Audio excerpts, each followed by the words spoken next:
Selling is serving. Exactly guys, आपने बिल्कुल सही सुना। सेलिंग का मतलब जस्ट बेच करके पैसे कमाना नहीं होता है। सेलिंग का मतलब होता है लोगों की हेल्प करना।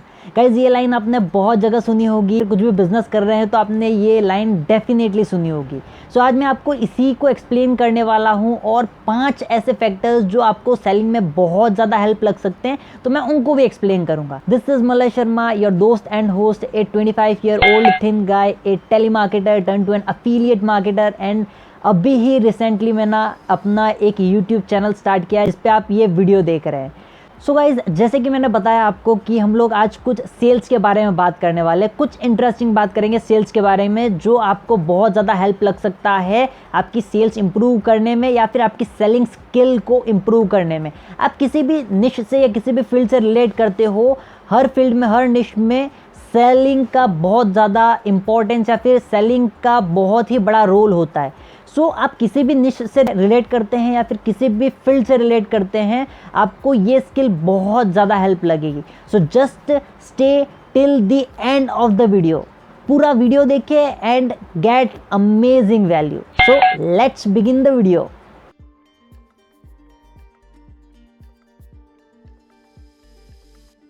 Welcome back guys. जैसे कि मैंने बताया हम लोग कुछ सेल्स के बारे में बात करेंगे। सो सबसे पहले गाइज, वीडियो स्टार्ट करने से पहले मैं आपसे एक रिक्वेस्ट करना चाहूँगा। अगर आप नए हो मेरे चैनल पे, please subscribe the channel, press that notification की घंटी, लाइक द वीडियो, शेयर करो जिसको भी ये हेल्प लग सकता है उन तक, जो भी बिजनेस में है या फिर जो भी सेल्स प्रोफेशन में, उनके साथ ये शेयर करो और कमेंट बॉक्स में अपना प्यार दिखाओ। सो गाइज, जैसे कि मैंने बताया हम सेल्स के बारे में बात करेंगे। So let's just begin it. तो सबसे पहले मैं आपके साथ शेयर करना चाहूँगा बेसिकली सेल्स होता क्या है। जस्ट ये नहीं होता है सेल्स का मतलब कि आप कुछ भी चीज़ बेच रहे हो और उससे पैसा कमा रहे हो। No, not at all. Basically sales का मतलब यही होता है कि जो भी प्रोडक्ट आप दे रहे हो सामने वाले को, उससे सामने वाले की लाइफ में क्या वैल्यू ऐड हो रही है।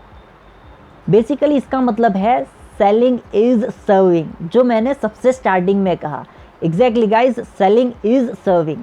Like let's say for example, मैं एक ऑनलाइन बिजनेस रन करता हूं जिसमें मैं एक प्रोडक्ट प्रोवाइड करता हूं जो लीड जनरेशन में हेल्प करता है, जो ऑर्गेनिक लीड जनरेशन में हेल्प करता है और लोगों को हेल्प करता है कि वो अगर ऑनलाइन अर्न करना चाहते हैं तो they can start their online business and they can earn online. और गाइज, अब मैं आपको अगर बताऊं, that was the first point. अगर आप सेल्स में अच्छा करना चाहते हैं, सेल्स प्रोफेशन में अच्छा करना चाहते हैं, तो सबसे पहले आपको अपना माइंडसेट सेल्स के लिए चेंज करना बहुत ज़्यादा ज़रूरी है। जो भी आप प्रोफेशन में हो या फिर जो भी आप काम करते हो, उसको जिस नज़रिए से आप देखते हो वैसे ही रिजल्ट्स आपको आते हैं। सो गाइज, सबसे पहले इंपॉर्टेंट चीज़ है just change your mentality for the sales. Selling एक इंडिया में या फिर बेसिकली सेल्स को एक बहुत ही ख़राब प्रोफेशन माना गया है, जबकि सबसे ज़्यादा अर्निंग एक सेल्स पर्सन या फिर दुनिया में जितने भी अमीर लोग हैं या फिर बिलियनर्स हैं, they all are sales person. So guys, अब मैं आपके साथ एक और चीज़ शेयर करना चाहूँगा, that is why sales is important. किसी भी पर्सन की लाइफ में सेल्स का इंपॉर्टेंस क्या होता है, क्यों होता है और कितना होता है। वो सेल्स प्रोफेशन में है तो भी और वो अगर सेल्स प्रोफेशन में नहीं है तो भी। So what is importance of sales या फिर selling skill. So guys, basically हम लोग के बर्थ से लेकर के हम लोग की डेथ तक जितनी भी चीज़ें हमारे आसपास में हो रही है, बेसिकली एक तरीके से सेलिंग हो रही है। मेड भी हमारा बर्थ हो रहा है, हमारे लिए घर में कोई भी चीज़ आ रही है तो वो कोई ना कोई सेल्स कर रहा है, उस चीज़ को सेल कर रहा है। हम लोग स्कूल में जा रहे हैं तब भी हम लोग किसी न किसी तरीके से सेल्स के इंटरेक्शन में आ रहे हैं। मे बी हम हमारे फ्रेंड्स के साथ बात कर रहे हैं, उनके साथ किसी चीज़ का ट्रांजैक्शन कर रहे हैं, मे बी हम लोग स्कूल में फ़ी पे कर रहे हैं, हम लोग अगर जॉब में जा रहे हैं, जॉब में भी हम लोग किसी न किसी तरीके से सेल्स कर रहे हैं, हम हमारी स्किल्स बेच रहे हैं, उसी के एक्सचेंज में हमको पैसे मिल रहे हैं। सो गाइज, अगर सेलिंग इतना इम्पॉर्टेंट है और सेलिंग इतना फैला हुआ है, हर जगह सेल्स हो रही है, तो क्यों ना सेलिंग स्किल को अच्छी तरीके से सीखा जाए, क्यों ना जाना जाए कि सेल्स किस तरीके से किया जाता है और किस तरीके से उसको हम लोग यूज़ कर सकते हैं हमारे रिलेशनशिप्स को इम्प्रूव करने में, हमारे डे टू डे लाइफ में जो ट्रांजैक्शंस होते हैं उसको इम्प्रूव करने में, हमारी लाइफ में जो भी चीज़ें हो रही हैं उसमें मैं ये कह सकता हूँ मैक्सिमम % ऑफ चीज़ें हैं जो सेल्स से रिलेट हो रही हैं कहीं ना कहीं, किसी ना किसी तरीके से। सो आप समझ सकते हैं गाइज कि कितना इंपॉर्टेंट है सेल्स। मैं आपको एक एग्जांपल देना चाहूँगा सेल्स क्यों इंपॉर्टेंट है ये एक्सप्लेन करने के लिए। लेट्स से फॉर एग्जांपल आप किसी कंपनी में जॉब करते हैं, तो गाइज आप सोच सकते हैं लाइक अगर कंपनी में रिसेशन आ रहा है या फिर कंपनी बंद होने की कगार पे है, तो सबसे पहले जिस डिपार्टमेंट को निकाला जाता है वो होता है एचआर डिपार्टमेंट। उसके बाद मे बी हो सकता है प्रोडक्शन डिपार्टमेंट, धीरे धीरे करके सारे डिपार्टमेंट्स को निकाला जाता है और एट द एंड लास्ट में सेल्स डिपार्टमेंट को निकाला जाता है। एग्जैक्टली गाइज, अगर आप जॉब करते हैं तो आपको आइडिया होगा डेफिनेटली कि एट द एंड लास्ट में सेल्स डिपार्टमेंट को निकाला जाता है, क्योंकि सेल्स डिपार्टमेंट ही वो होता है जो कंपनी में या फिर ऑर्गेनाइजेशन में रेवेन्यू जनरेट करता है या फिर रेवेन्यू ले करके आता है। सो गाइज आप समझ सकते हैं कि सेल्स कितना इंपॉर्टेंट होता है। तो गाइज ये तो मैंने बताया आपको सेल्स के बारे में, सेल्स इतना इंपॉर्टेंट क्यों है, कैसे सेल्स आपकी लाइफ से रिलेट करता है, मेड भी आप सेल्स प्रोफेशन में हैं या फिर मेड भी आप सेल्स प्रोफेशन में नहीं है। और गाइज मैं अब जो बात कहने वाला हूँ वो बेसिकली सेल्स प्रोफेशन वालों के लिए है और जो ऑनलाइन बिजनेस कर रहे हैं या फिर ऑनलाइन कोई भी प्रोडक्ट सेल कर रहे हैं उनके लिए है। अगर आप सेल्स प्रोफेशन में नहीं भी हैं तो आप ये चीज़ समझ सकते हैं और सुन सकते हैं, क्योंकि it will be helpful to you also. तो गाइज बेसिकली अगर आप ऑनलाइन कोई चीज़ सेल कर रहे हो या फिर ऑफलाइन भी कोई चीज़ सेल कर रहे हो, तो basically there are 5 factors which affects your sales. आपकी सेल्स नहीं हो रही है या फिर आपका जो कस्टमर है वो ऑब्जेक्शन दे रहा है, तो इनमें से कोई ना कोई एक ही ऑब्जेक्शन होगा। आप उसको चेक करेंगे तो आपको पता चलेगा कि कोई ना कोई इनमें से ही एक ऑब्जेक्शन है। So basically there are 5 objections जिसको हम लोग MTNUT कहते हैं। बिल्कुल सही सुना आपने गाइज, MTNUT। गाइज ये 3 बार बोलने का मतलब ये है कि आपको समझ में आए MTNUT। अब मैं उसको एक्सप्लेन करूंगा क्या होता है MTNUT और हम इसको ओवरकम या फिर इस ऑब्जेक्शन को कैसे हैंडल कर सकते हैं।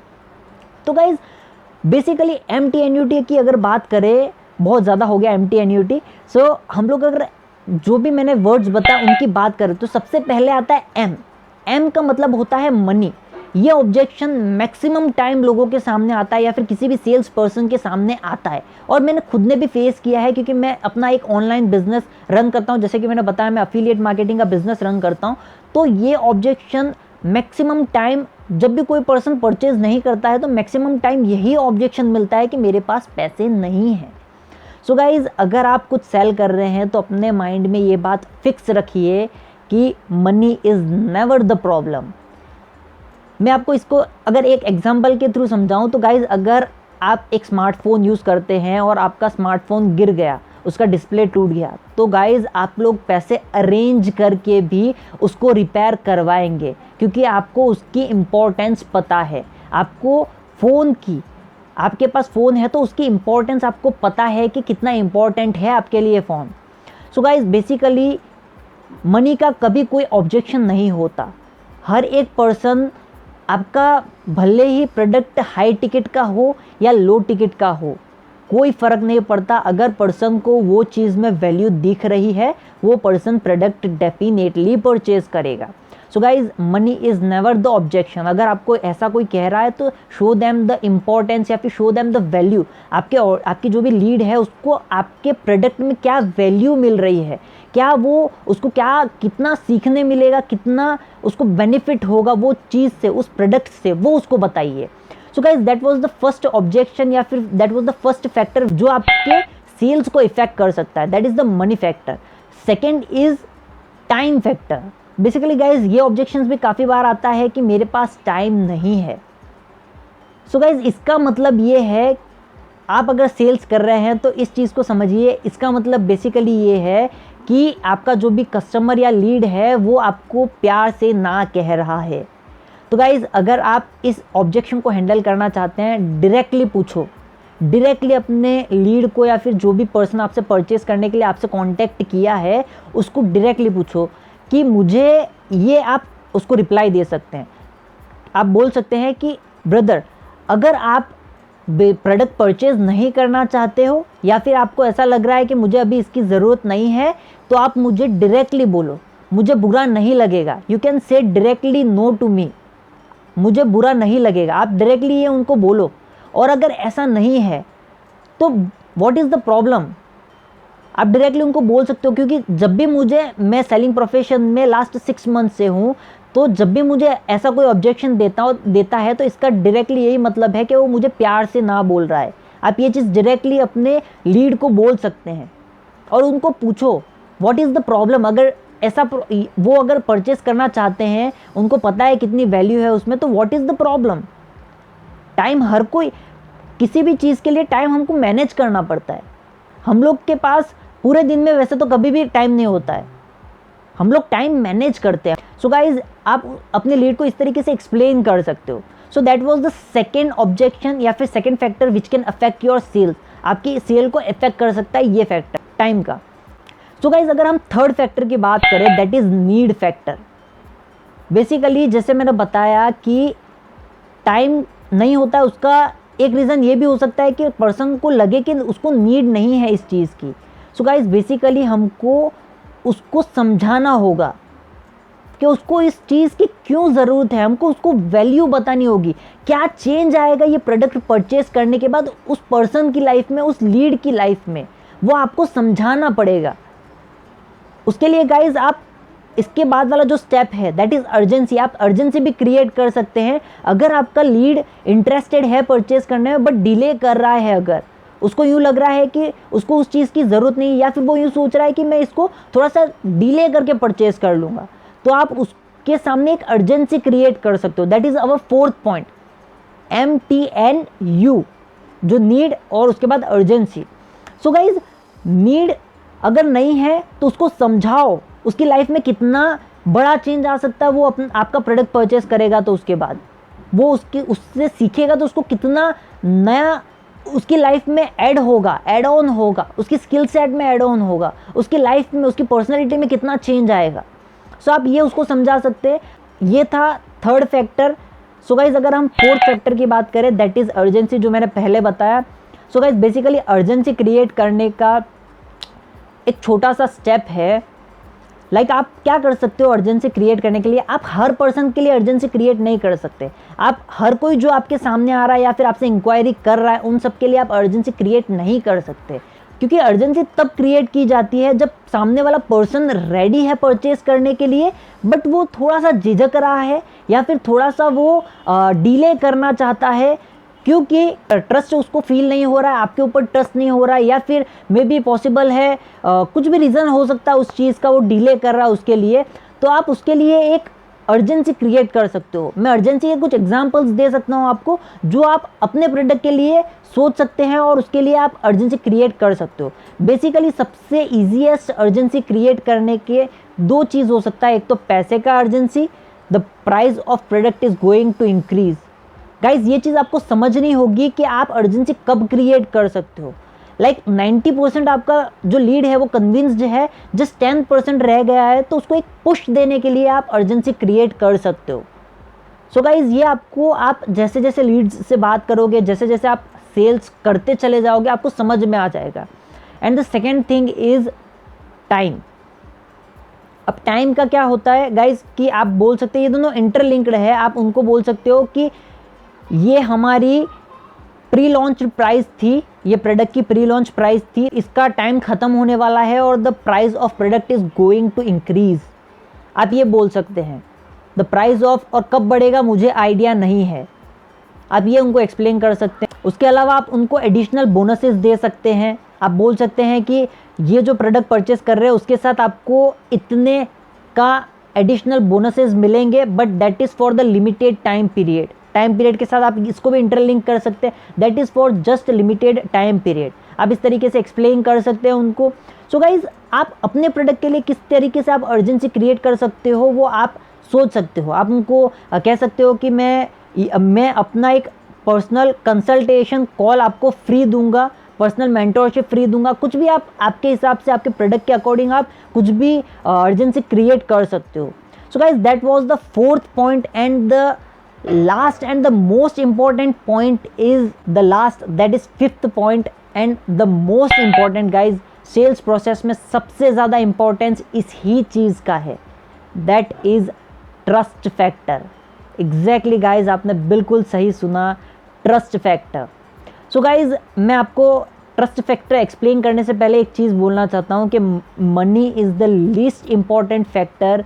किसी भी सेल्स में मनी सबसे लीस्ट इम्पॉर्टेंट फैक्टर है and trust is most important factor.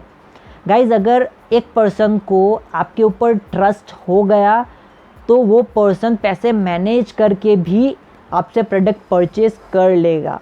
Exactly guys, आपने बिल्कुल सही सुना। अगर पर्सन को आपके ऊपर ट्रस्ट हो गया तो he will definitely manage the money, पैसे को अरेंज करके भी वो आपसे प्रोडक्ट परचेज करेगा। सो गाइज, बेसिकली अगर मैं आपको आपके एग्जांपल के थ्रू समझाऊं तो आप सोच सकते हैं, आपने कोई भी प्रोडक्ट परचेज किया तो आपने जिससे भी परचेज किया होगा उस पर्सन के ऊपर ट्रस्ट किया होगा, उसके बाद ही आपने प्रोडक्ट परचेज किया होगा। या फिर आप किसी कंपनी की कार परचेज कर रहे हो या फिर किसी कंपनी का कोई भी प्रोडक्ट परचेज कर रहे हो, तो क्यों कर रहे हो? क्योंकि आपको उस कंपनी के ऊपर विश्वास है। सो गाइज, अगर आप सेल्स करना चाहते हो, सेल्स को इम्प्रूव करना चाहते हो, इंक्रीज करना चाहते हो, so just try to build the trust. और गाइज, इसके लिए मैं आपको अगर थोड़ा सा बताऊं तो आप अपनी पर्सनल ब्रांड क्रिएट कर सकते हो। सोशल मीडिया पे आप अपनी पर्सनल ब्रांड क्रिएट कर सकते हो। पर्सनल ब्रांड का बेसिकली मतलब ही ये है कि आपके ऊपर ट्रस्ट क्रिएट होता है। पर्सनल ब्रांड से आपके ऊपर ट्रस्ट क्रिएट होता है। सो आप ये कर सकते हैं कि पर्सनल ब्रांड क्रिएट करो अपनी and just build the trust of the people. Like 90% काम आपका ऐसे ही हो जाता है सेल्स में, अगर आपके ऊपर ट्रस्ट बिल्ट है कस्टमर का।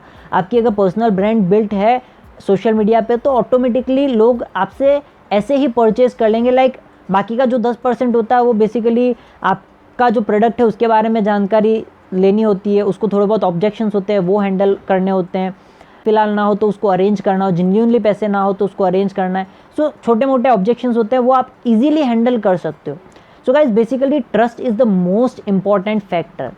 सो गाइज, जैसे कि मैंने बताया आपको कि money is the least important factor and trust is the most important factor. Guys, अपने दिमाग में ये बात छाप लो कि money is least important factor in sales.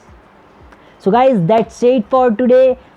That was something about sales. ये कुछ सेल्स के बारे में था और द बेसिक 5 फैक्टर्स जो आपकी सेल्स को अफेक्ट कर सकते हैं। सो गाइज, इन चीज़ों को अप्लाई करो, इम्प्लीमेंट करो अपने सेल्स प्रोसेस में और इससे अपनी सेल्स को इंक्रीज़ करो, अपना सेल्स प्रोसेस को ईजी बनाओ, अपनी सेल्स को डबल भी कर सकते हो आप इन फैक्टर्स को ध्यान में रख करके। So guys, that's it for today. Bye till the next video. Till that, just keep on learning, keep on implementing and stay fit and stay healthy. Bye. That's it for today. Thank you and Jai Hind.